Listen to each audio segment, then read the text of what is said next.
Hello friends, अगर class 9th का complete math पढ़ना चाहते हैं तो इस चैनल को सब्सक्राइब कर लीजिए। इस चैनल पे आपको क्लास 9th का कंप्लीट मैथ पढ़ने को मिलेगा। तो चलिए स्टार्ट करते हैं। आज पहला दिन है, तो यहाँ पे पहला चैप्टर जो है नंबर सिस्टम। नंबर सिस्टम में हम क्या देखेंगे, आज हम इंट्रोडक्शन हम क्लास है आज आपका। तो नंबर सिस्टम में हम इंट्रोडक्शन देखेंगे कि नंबर सिस्टम में हमें पढ़ना क्या क्या है।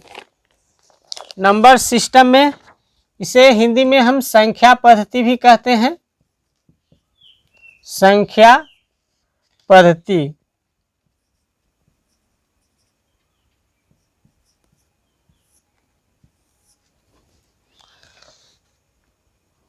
तो यहाँ पे हम जो है इस चैप्टर में पढ़ने वाले हैं। तो यहाँ पे हम लोग देखेंगे इस चैप्टर में प्राकृत संख्याएं, पूर्ण संख्याएं और पूर्णांक संख्याएं, ये पढ़ेंगे। और क्या पढ़ेंगे, परिमेय संख्याएं व परिमेय संख्याओं का दशमलव प्रसार। परिमेय संख्या जो हम पढ़ेंगे उसका जो है दशमलव प्रसार भी पढ़ेंगे इसी चैप्टर में। आगे इस चैप्टर में पढ़ेंगे अपरिमेय संख्या किसे कहते हैं, तो अपरिमेय संख्या पढ़ लेंगे इस चैप्टर में।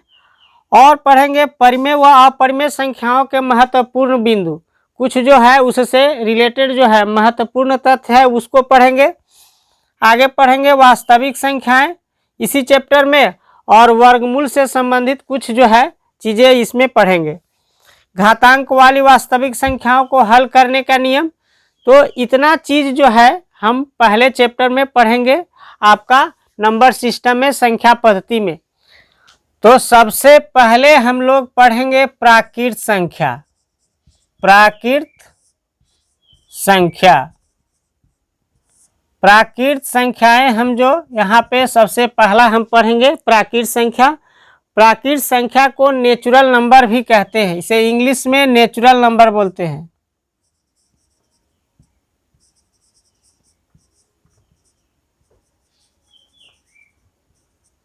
प्राकृत संख्या को इंग्लिश में क्या बोलते हैं, नेचुरल नंबर।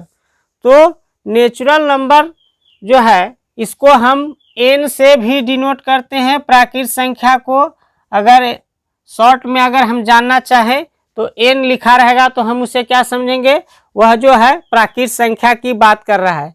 तो प्राकृत संख्या किसे कहते हैं, तो वस्तुओं की गिनती करने के लिए आप कोई भी वस्तु खरीदने जाते हैं या बेचने जाते हैं या कुछ रखे हैं अपने पास, तो कोई भी वस्तु को गिनती करने के लिए जिस संख्या का यूज करते हैं उसे हम क्या कहते हैं, प्राकृत संख्या। मान लिया जाए आपके पास आम का सीजन अभी चल रहा है, आम है, तो आम को अगर आपके पास एक से अधिक आम है तो उसे कैसे आप गिनती करेंगे, तो 1 1 से स्टार्ट करेंगे, 1 2 3 4 5 6 7 1 2 3 4, इस तरह से आप गिनती करेंगे तो उसे हम क्या कहेंगे, प्राकृत संख्या कहते हैं। तो हमने कहा कि वस्तुओं को गिनती करने के लिए जिन संख्याओं का प्रयोग करते हैं, यूज करते हैं, उसे हम क्या कहते हैं, प्राकृत संख्या कहते हैं, नेचुरल नंबर कहते हैं। तो इसे जो है हम मध्यम कोष्ठ से डिनोट करते हैं। तो जैसे मान लिया जाए 1 2 3 4, इस तरह से डॉट डॉट ये अनंत तक चला जाएगा। आपका जो है एक से हम कोई भी संख्या को, किसी भी चीज को गिनते कितना से स्टार्ट करते हैं, 1 से शुरू करते हैं। तो हम कह सकते हैं कि सबसे छोटी प्राकृत संख्या जो है क्या है, 1 है। तो 1 जो है आपका सबसे छोटी प्राकृत संख्या है, सबसे छोटी प्राकृत संख्या।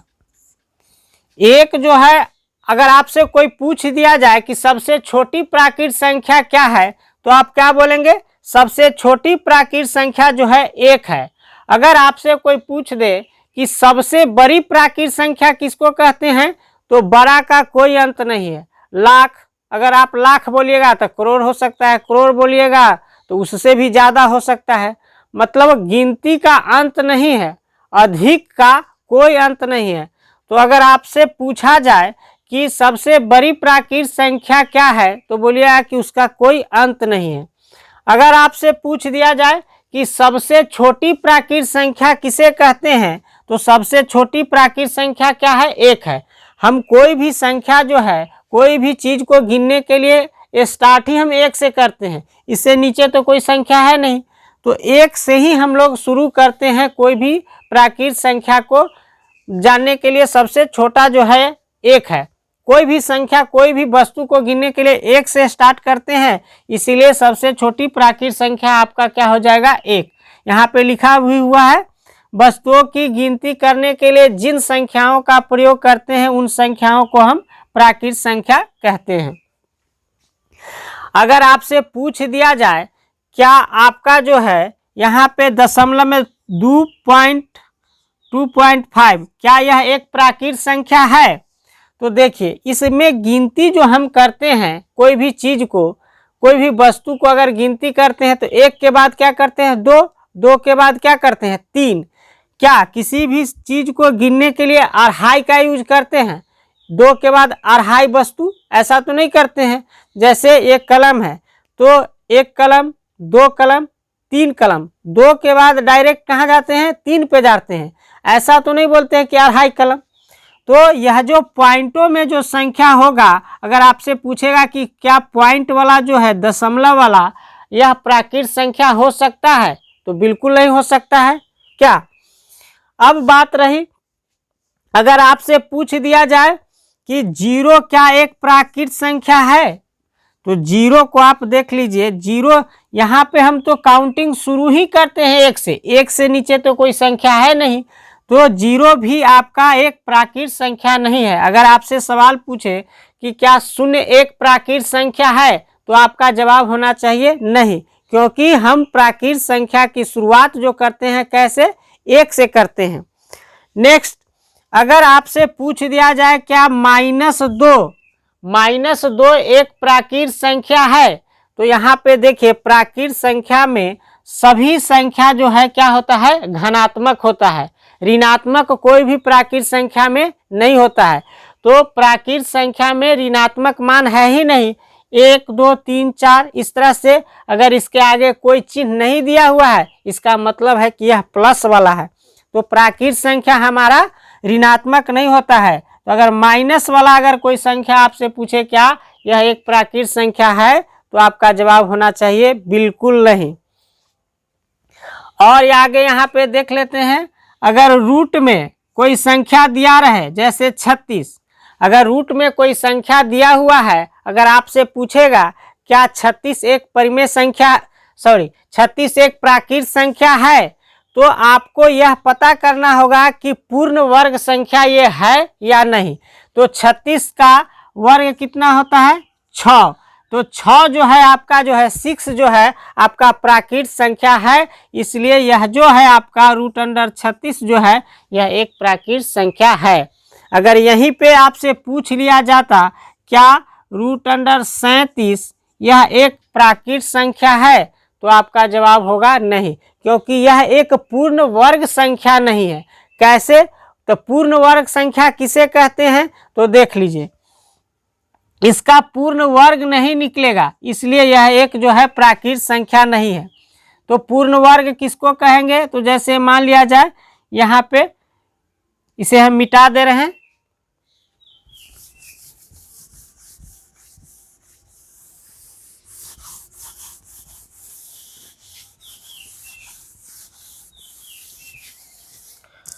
तो हम लोग पूर्ण वर्ग किसे कहते हैं, जैसे मान लिया जाए 1 का स्क्वायर कितना होगा 1, 2 का स्क्वायर कितना हो जाएगा 4, 3 का स्क्वायर आपका हो जाएगा 9, 4 का स्क्वायर 16, 5 का स्क्वायर कितना हो जाएगा 25, 6 का स्क्वायर कितना हो जाएगा 36, 7 का स्क्वायर कितना हो जाएगा 49।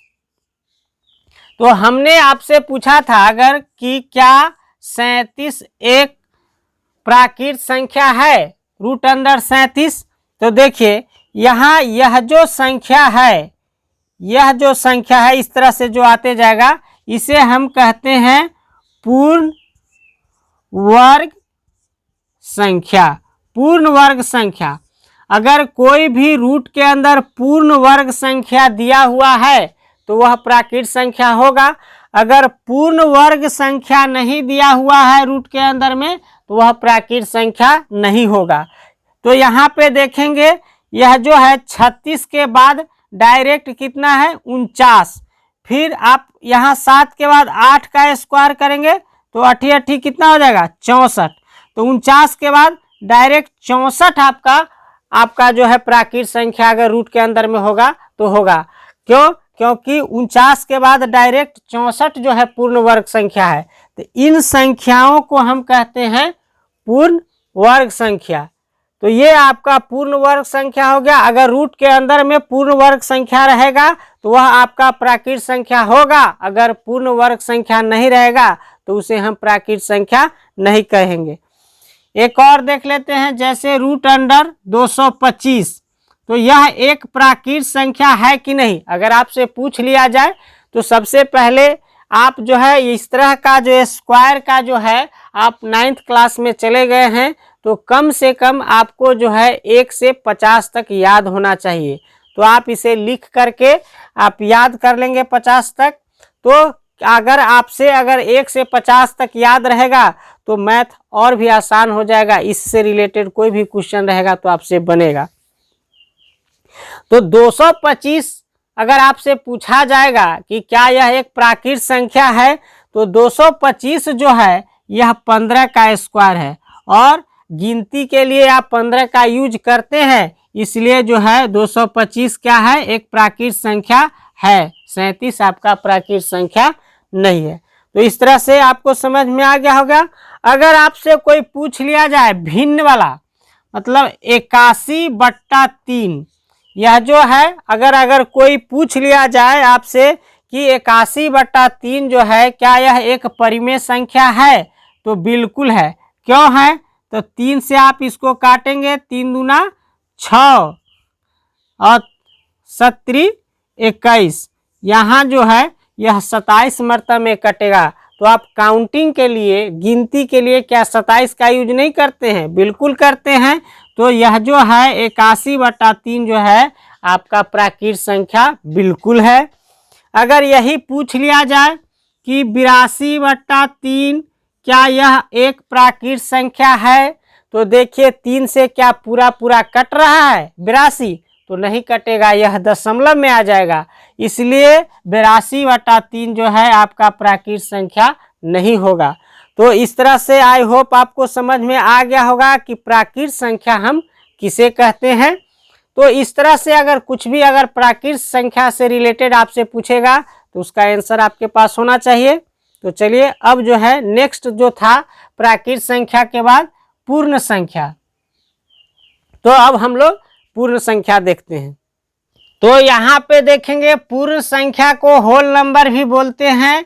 इसे जो है हम लोग W से इसको हम सूचित करते हैं। पूर्ण संख्या को हम लोग W से सूचित करते हैं। तो W से जो दिया रहेगा उसे भी हम लोग पूर्ण संख्या कहते हैं। तो पूर्ण संख्या को हम लोग W से सूचित करते हैं। तो यहाँ पे देखेंगे यदि प्राकृत संख्या में शून्य को शामिल कर लिया जाए तो उसे हम लोग क्या कहेंगे? पूर्ण संख्या कहेंगे। अभी हमने देखा था कि प्राकृत संख्या किसे कहते हैं, तो गिनती की संख्या को हम लोग क्या कहते हैं? प्राकृत संख्या कहते हैं। तो यहाँ पे हमने डिफिनीशन में दिया है कि अगर प्राकृत संख्या में शून्य को शामिल कर लिया जाए तो उसे हम क्या कहेंगे? पूर्ण संख्या कहेंगे। तो सबसे पहले हमें जो है पूर्ण संख्या किसे कहते हैं तो देखेंगे गिनती की संख्या, प्राकृत संख्या क्या था? 1 2 3 4 डॉट डॉट इस तरह से अनंत तक था, ये था आपका प्राकृत संख्या। तो कह रहा है कि प्राकृत संख्या में शून्य को शामिल कर लिया जाए, तो केवल यहाँ पे हम एक शून्य को शामिल कर लिए। तो शून्य को जो शामिल कर लिए, यह जो हमारा जो हो गया, अब जो बन गया शून्य, 1 2 3 4 इस तरह से अनंत तक चला जाएगा। तो यह जो संख्या आपका होगा वह कौन सा संख्या होगा? पूर्ण संख्या होगा। तो पूर्ण संख्या को हम लोग W से सूचित करते हैं। अगर आपसे कोई पूछ दे कि सबसे बड़ी पूर्ण संख्या क्या होगा, तो उसका कोई जवाब नहीं है, क्योंकि सबसे बड़ा कितना होगा इसका कोई अंत ही नहीं है। आप 10 बोलेंगे तो कोई 11, अगर आप 11 बोलेंगे तो 12, अगर 100 बोलेंगे तो दूसरा 200, तो अंत जो है इसका संभव नहीं है। लेकिन यही चीज अगर आपसे कोई पूछ दिया जाए कि सबसे छोटी पूर्ण संख्या क्या होता है, सबसे छोटी पूर्ण संख्या, तो सबसे छोटी पूर्ण संख्या आपका 0 होगा। सबसे छोटी पूर्ण संख्या, अगर आपसे कोई पूछ दे कि सबसे छोटी पूर्ण संख्या क्या है, तो सबसे छोटी पूर्ण संख्या जो है आपका 0 होगा। इसी तरह से अगर आपसे कोई पूछ दे कि क्या दशमलव वाला पूर्ण संख्या होगा, पॉइंट में पूर्ण संख्या होगा, जैसे 2.5 क्या पूर्ण संख्या है, तो इसमें देखिए कहीं पे भी दशमलव का चर्चा नहीं है। प्राकृत संख्या में केवल हम 0 को शामिल किए हैं। 0 के बाद क्या आ रहा है, 1, 1 के बाद 2, 2 के बाद 3, अढ़ाई नहीं आ रहा है, 3 के बाद 4, मतलब पूरा संख्या आ रहा है। तो पॉइंटों वाला संख्या जो होगा, दशमलव वाला जो संख्या होगा, उसका जवाब आपका होना चाहिए नहीं। दशमलव वाला जो कोई भी संख्या आपका जो है पूर्ण संख्या नहीं होगा। अगर आपसे पूछ दे क्या माइनस वाला संख्या, -2 पूर्ण संख्या है क्या, तो माइनस इसमें कहीं चर्चा नहीं है।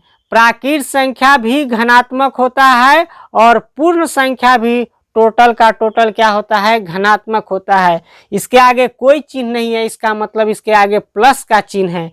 तो इसमें अगर कहीं भी ऋणात्मक मान आप नहीं देखेंगे, टोटल का टोटल जो है धनात्मक ही मान होगा, पॉजिटिव ही होगा। तो माइनस वाला संख्या जो होगा आपका पूर्ण संख्या बिल्कुल नहीं होगा। क्लियर।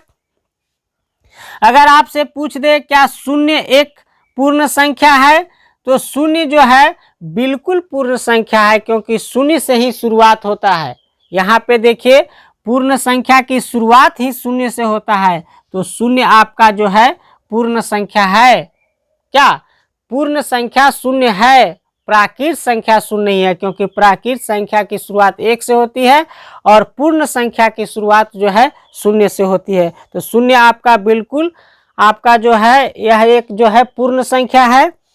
अगर कोई पूछ दे आपको कि बट्टा वाला जो संख्या है, भिन्न जो है 82 बट्टा आपका 3, अगर हमने कहा कि 82/3 जो है, क्या यह जो है आपका पूर्ण संख्या है, तो यह जो है पूर्ण संख्या नहीं होगा, क्योंकि जब तक पूरा नहीं कटेगा वह जो है आपका पूर्ण संख्या नहीं होगा। यही अगर आपसे पूछ दे कि 81/3, तो यह आपका 27 मतलब में कटेगा, और 27 जो है आप पूर्ण संख्या के लिस्ट में आता है, क्योंकि प्राकृत संख्या के लिस्ट में था तो केवल 0 को शामिल किए हैं, एक्स्ट्रा ही एक शामिल हो गया है। तो जो भी चीज आपका प्राकृत संख्या था वह पूर्ण संख्या होगा।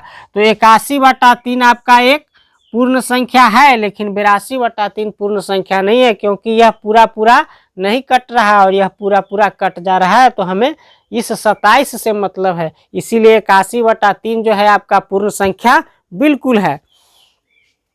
इसी तरह से अगर आपको पूछ दिया जाए रूट वाला संख्या, क्या रूट वाला संख्या एक पूर्ण संख्या होता है, तो हम यहाँ पे अगर आपसे कोई पूछ दे कि 361 पूर्ण संख्या है या नहीं, तो 361 जो है 19 का वर्ग है। तो इससे प्राकृत संख्या में हमने देखा था कि जो पूर्ण वर्ग संख्या है वह जो आपका जो है प्राकृत संख्या था, तो जो पूर्ण संख्या है वह टोटल का टोटल इसमें प्राकृत संख्या शामिल है। तो यह जो है 361 जो है किसका वर्ग है, तो 19 का वर्ग है। किसका वर्ग है, 19 का। तो 19 जो है आपका पूर्ण संख्या है, इसलिए 361 √361 जो है यह आपका जो है पूर्ण संख्या होगा। क्लियर। जिसका पूर्ण वर्ग नहीं होगा 361, अगर ऐसा आपसे पूछ दिया जाए रूट के अंदर में रख करके, तब भी आप बोलेंगे कि यह पूर्ण वर्ग संख्या है। अगर आपसे पूछ दिया जाए कि 343 इस तरह से इसके ऊपर में बट्टा यहाँ पे आपका घात दे दिया जाए 1/3, 343 का घात 1/3, क्या यह पूर्ण वर्ग संख्या है, सॉरी पूर्ण घन संख्या है? तो इसका जो है यह किसका घन है? तो पूर्ण घन जो होगा वह भी आपका जो है पूर्ण संख्या होगा। तो यह 7 का घन है। इसे आप ऐसे भी लिख सकते हैं 343 के रूट अंडर और यहाँ पे 3 लिख सकते हैं, तो इसका भी मान 7 आएगा। इस चीज़ को ऐसे भी लिख सकते हैं और इसको ऐसे भी लिख सकते हैं, दोनों सेम ही चीज़ है। मतलब रूट अंडर यहाँ पे 3 दिया रहता है, इसका मान जो होता है 1/3 होता है। तो यह भी आपका पूर्ण संख्या है और यह भी आपका पूर्ण संख्या है। इस तरह से पूछ दे या इस तरह से रूट अंडर में ला करके आपसे पूछ दे, तो जिसका पूर्ण वर्ग संभव हो, जिस संख्या का पूर्ण वर्ग संभव हो या पूर्ण घन संभव हो, वह दोनों ही संख्या आपका पूर्ण संख्या भी होगा और प्राकृत संख्या भी होगा। क्लियर?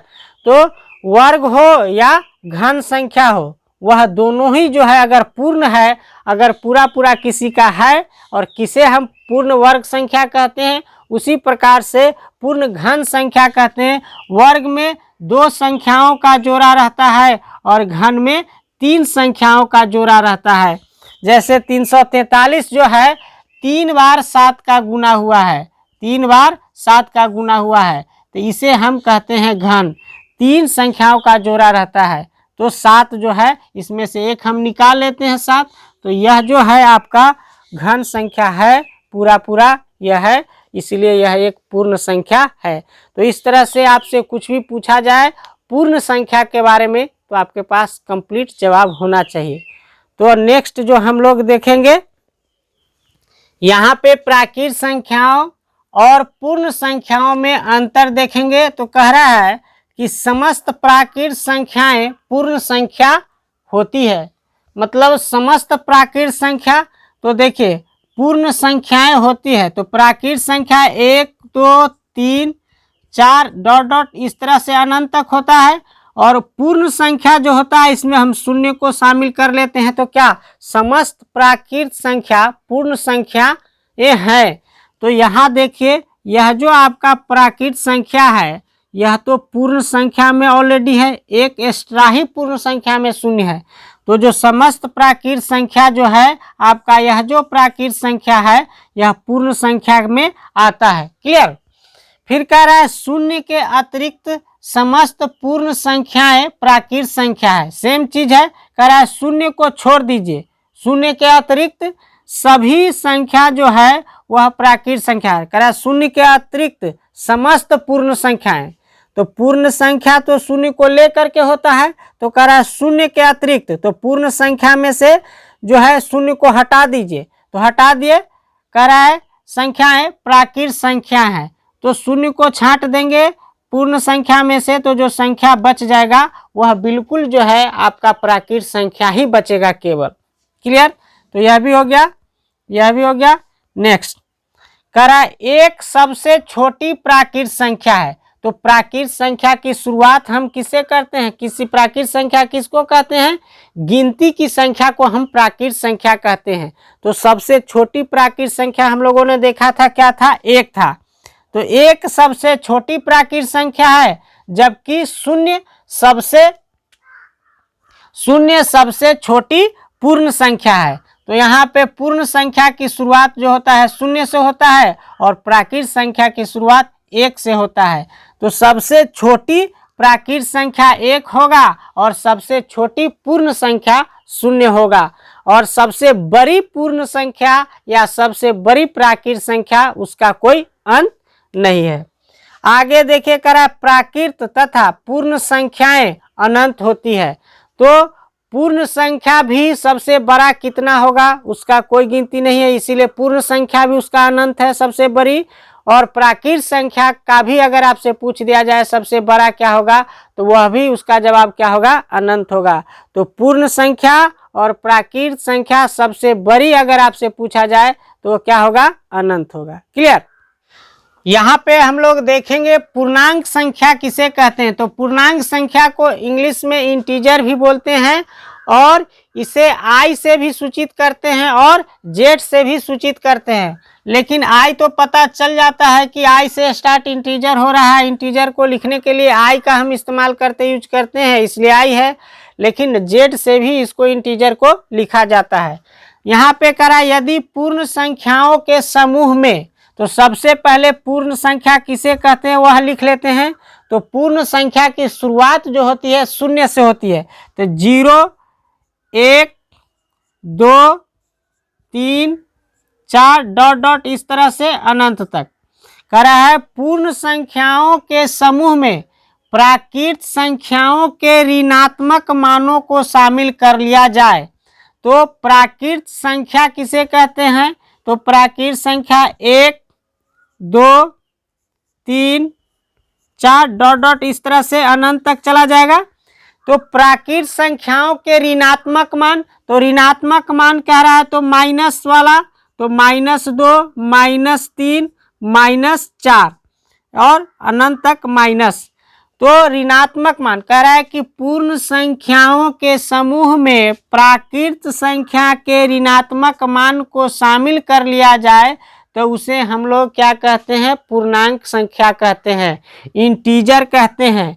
तो यह जो है, यह जो आपका हो गया बन करके तैयार हो गया, यह जो आपका क्या हो जाएगा? पूर्णांक संख्या हो जाएगा, इसे हम इंटीजर कहते हैं। तो इंटीजर में क्या आपने देखा कि प्राकृत संख्या भी आ गया, उसमें पूर्ण संख्या भी आ गया। तो यह जो है आपका धनात्मक मान है, लेकिन इसमें इधर जो है आपका ऋणात्मक मान दिया हुआ है। तो पूर्णांक संख्या में प्लस वाला भी संख्या आता है और माइनस वाला भी संख्या आता है, उसमें शून्य भी आता है। तो यहाँ से आप देखेंगे इधर 1 से लेकर देखेंगे तो यह आपका क्या हो जाएगा? प्राकृत संख्या हो जाएगा। तो यह इसे हम धनात्मक पूर्णांक कहते हैं, धनात्मक पूर्णांक कहते हैं। इसे क्या कहते हैं? धनात्मक पूर्णांक। धनात्मक मतलब प्लस वाला, धनात्मक का मतलब क्या हो गया? प्लस वाला संख्या। तो जिन संख्याओं के आगे कोई चिन्ह नहीं दिया रहता है उसे हम उसके आगे हम प्लस समझते हैं।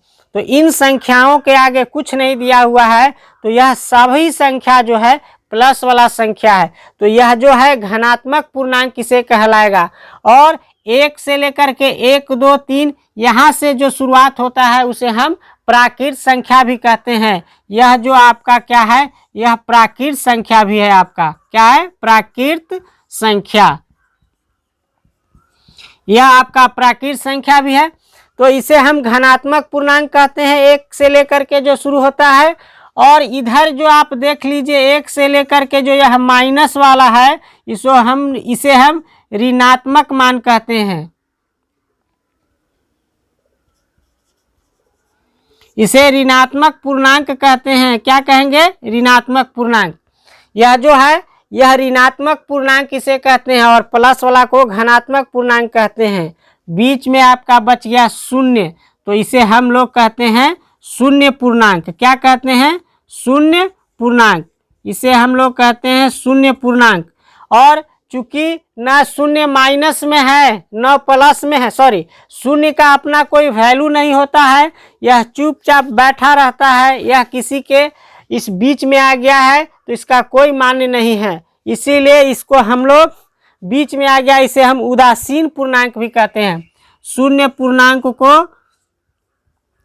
पूर्णांक का दूसरा नाम उदासीन पूर्णांक भी है। शून्य पूर्णांक को हम लोग क्या कहते हैं? उदासीन पूर्णांक भी कहते हैं। शून्य पूर्णांक को क्या कहते हैं? उदासीन पूर्णांक भी कहते हैं। तो पूर्णांक यहाँ पे हमने देखा कि पूर्ण संख्याओं के समूह में हम प्राकृत संख्या के ऋणात्मक मान मतलब माइनस वाला चिन्ह जो दे करके संख्या को हम शामिल कर लिए, तो इन सब को मिला करके इन सब को हम क्या कहेंगे? पूर्णांक संख्या कहेंगे, इंटीजर्स कहेंगे। और इंटीजर्स जो है पूर्णांक संख्या जो है आपका यहाँ पे 3 प्रकार का देखने को मिला। एक धनात्मक पूर्णांक, दूसरा ऋणात्मक पूर्णांक और बीच वाला शून्य को शून्य पूर्णांक या उसे हम उदासीन पूर्णांक कहते हैं। तो 3 प्रकार के आपका जो है पूर्णांक देखने को मिला। अब इसमें क्या है कि जहाँ से भी अगर कहीं पे भी आप अपना उंगली रख दीजिए, उसके दाहिने साइड अगर आप बढ़ेंगे तो वह जो संख्या होगा बड़ी होती चली जाएगी, और जहाँ पे आप उंगली रखेंगे उसके बाएं तरफ अगर आप आएंगे तो उससे छोटा संख्या आते चला जाएगा। मान लिया जाए हमने यहाँ पे शून्य पे संख्या पे हमने उंगली रख दिया, अब इसके दाहिने साइड 1 जाएंगे तो शून्य से 1 बड़ा है, 2 जाएंगे तो शून्य से 2 बड़ा है। इधर आप जिधर भी चले जाइएगा दाहिने के तरफ जितना आगे बढ़िएगा सब संख्या शून्य से क्या हो जाएगा, बड़ा हो जाएगा। लेकिन शून्य पे हमने उंगली रखा है, यहाँ पे उंगली रखा है, और शून्य के बाएं तरफ अगर जाएंगे तो यहाँ देखिए बाएं तरफ आएंगे तो -1, तो यह जो -1 जो है आपका शून्य से छोटा होगा। फिर शून्य से इधर और बाएं जाइए -2, तो यह शून्य से और छोटा होगा। -3 तो शून्य से यह छोटा होगा। तो आप कहीं पे भी यहाँ 2 पर भी उंगली रखेंगे तो 2 के आगे अगर दाहिने तरफ आप चलेंगे, अपने दाहिने तरफ चलेंगे तो यह सभी संख्या -2 से बड़ा होगा, और -2 से बाएं तरफ अगर आएंगे तो सभी संख्या -2 से क्या होगा, छोटा होगा। तो इस तरह से छोटा बड़ा का भी पहचान आपको हो जाएगा। तो इस तरह से आपको अगर इसी संख्याओं में पूर्णांक संख्या में अगर आपसे पूछ दे क्या दशमलव वाला 2.5 यह एक पूर्णांक संख्या है, तो भाई इसमें तो पूर्णांक में दशमलव का कोई मतलब पॉइंटों वाला कोई संख्या का तो चर्चा नहीं है। हाँ, प्लस वाला संख्या और माइनस वाला संख्या यह दोनों हो सकता है, लेकिन जो दशमलव वाला जो है पॉइंटों वाला संख्या आपका पूर्णांक संख्या नहीं हो सकता है। जिस तरह से प्राकृत संख्या में आपने देखा था, पूर्ण संख्या में देखा था कि पॉइंटों वाला संख्या जो है नहीं होता है, उसी तरह से पूर्णांक संख्या भी नहीं होगा, क्योंकि पूर्ण संख्या और प्राकृत संख्या को ही मिलाकर के तो यहाँ पे हमने बनाया है पूर्णांक संख्या, केवल माइनस लगाया है। तो जब वह नहीं हुआ तो इसमें भी नहीं होगा।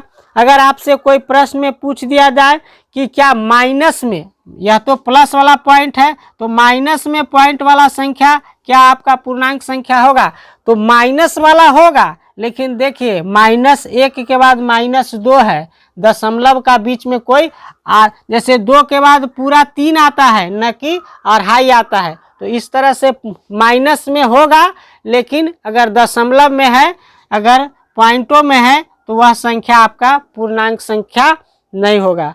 अगर आपसे पूछ दिया जाए कि बट्टा वाला भिन्न है ना, 24/8 यह भिन्न वाला संख्या जो है यह क्या पूर्णांक संख्या है, तो बिल्कुल है। जो पूरा कट जाए वह आपका पूर्णांक संख्या होगा। 4 3 24 कितना हुआ, 3, तो 3 जो है आपका पूर्णांक संख्या है, इसलिए 24/8 जो है आपका पूर्णांक संख्या है। जो पूरा भिन्न कट जाए वह पूर्णांक संख्या आपका होगा। अगर आपसे पूछ दिया जाए कि रूट वाला संख्या जो है, जैसे मान लिया जाए अगर आपसे पूछ दिया जाए 441 है ना, यह रूट जो है, यह रूट के अंदर में 441 जो है, क्या यह एक पूर्णांक संख्या है, तो जिन संख्याओं का पूर्ण वर्ग होगा, जैसे यह 21 का पूर्ण है, यह 21 का 441 का वर्ग कितना होता है, 21 का होता है 441, तो रूट इसको तोड़ेंगे तो 21 में 21 से गुना करेंगे तो होगा 441। तो 21 एक पूर्ण वर्ग संख्या है, इसलिए जो 441 रूट के अंदर में यह भी एक आपका पूर्णांक है। जिस तरह से हमने प्राकृत संख्या में देखा था वही नियम यहाँ पे भी लागू होगा। अगर रूट के अंदर में कोई पूर्ण वर्ग संख्या नहीं होगा तो वह आपका पूर्णांक नहीं होगा। क्लियर? तो इस तरह से हम लोगों ने क्या देखा कि पूर्णांक संख्या देखा। तो सबसे पहले प्राकृत संख्या हमने देखा, इसके बाद पूर्ण संख्या देखा, और यहाँ पे हमने पूर्णांक संख्या देखा। तो इस तरह से अगर आपको यह जो आपका क्लास, अगर आपको क्लास अच्छा लगा हो तो वीडियो को लाइक कीजिएगा और चैनल को सब्सक्राइब कीजिएगा, और अपने दोस्तों को भी शेयर कीजिएगा अगर मेरा पढ़ाई आपको अच्छा लगा हो तो। Thanks for watching.